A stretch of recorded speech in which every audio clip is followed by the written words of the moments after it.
So, we've created a P&L output sheet, and it looks amazing.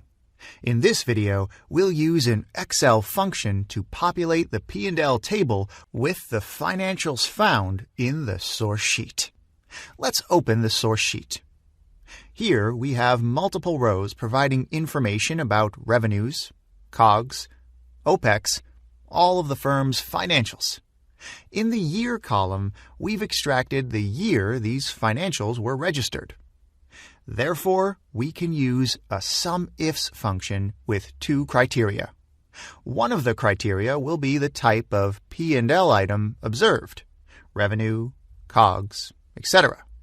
And the other criterion will be the year the amount was registered. We'll sum the column indicating amounts. Right. Let's go to the P&L sheet and create the function. We will have plus 𝗤ifs.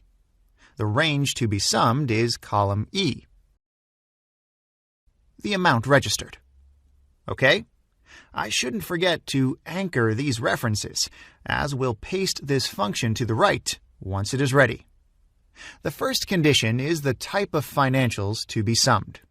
I'll select the range of cells where we created a mapping and fix its references. The condition is cell B4, where we have revenues.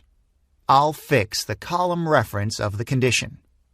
Its row reference remains flexible when we paste downwards, but stands still when we paste to the right.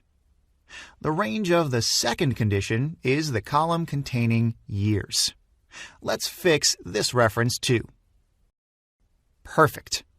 The criterion we'll use is here, each of the 3 years we see in the P&L.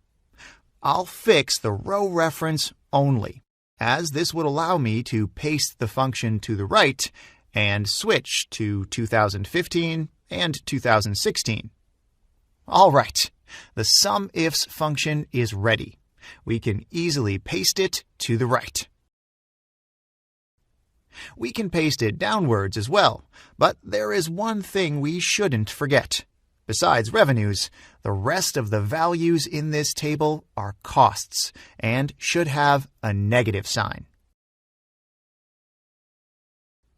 Okay.